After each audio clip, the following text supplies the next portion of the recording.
In the 2008 MLB draft, the Kansas City Royals selected the highly touted prospect Eric Hosmer with the third overall pick, giving him a $6 million signing bonus.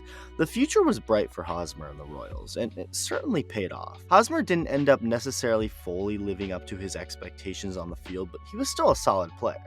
In 2011, Hosmer finished third in American League Rookie of the Year voting, have a sophomore slump in 2012, but then 2013 arrived, and Hosmer started to become a really good hitter. 2014 was when it all virtually came together, with Hosmer, although not necessarily having the best of years, going on to help get the Royals all the way to the World Series, where they'd lose in heartbreaking fashion to Madison Bumgarner and the San Francisco Giants in 7 games. But 2015 was looking strong for Kansas City, and it most certainly was. In 2015, Hosmer had one of the best years of his career. While the Royals won their division, went back to the World Series, and they made damn sure they won it this time around, taking down the New York Mets in 5 games. All of the young talent had finally come to fruition, and the Royals were world champions. Unfortunately, the team has failed to make it back to the postseason, and Hosmer's time as a Royal wasn't far from being done. 2016 was an average year for Hosmer.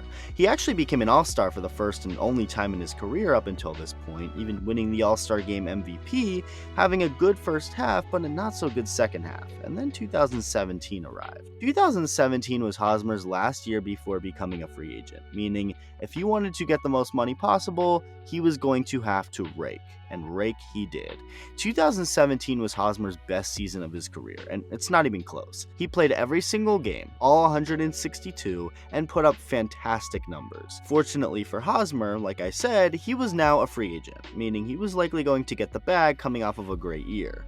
Unfortunately for the San Diego Padres, Hosmer had his best year during his impending free agency year. Same circumstance, it just ended up being positive for one party and negative for another. The Padres decided to dish out a big contract to Hosmer because of his great 2017 campaign, and it only ended up biting them in the butt. On February 19, 2018, Eric Hosmer signed an 8-year deal with the San Diego Padres for $144 million, which was actually the largest contract in franchise history at the time. It's funny to see that now, considering they dish out huge money to free agents like they're Oprah, but Hosmer to San Diego was a big deal.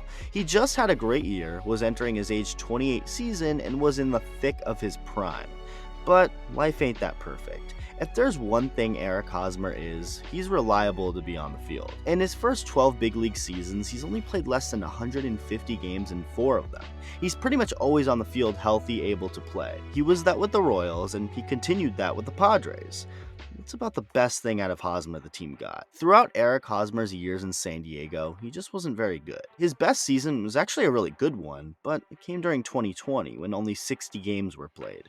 Other than 2020, Hosmer was just an incredibly average or even below average hitter, and in 2021, with still about 5 years left on his contract, the Padres started to think about trading him, and that's when the rumors started. He ended up staying a Padre for the remainder of 2021, went through the offseason without being traded, and then 2022 arrived. In 2022, Hosmer was more of the same, just an average hitter.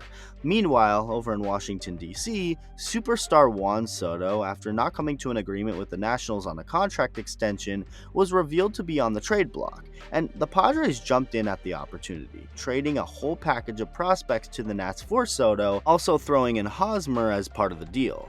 Hosmer, however, actually had a no-trade clause in his contract, with the Nationals being one of those teams, and he used it, momentarily blocking the trade from being able to happen, refusing to go to the Nationals. The Padres were still able to work out a deal, sending first baseman Luke Voit to DC instead, while the Boston Red Sox swooped in and acquired Hosmer. So, to Boston, Hosmer would go to play a total of 14 games before the 2022 season ended, one which featured a postseason without the Red Sox. Part of the reason many found it to be a good move to trade for Hosmer is because the Red Sox had the young, highly touted Tristan Casas coming up, someone who actually went to the same high school as Hosmer did in South Florida.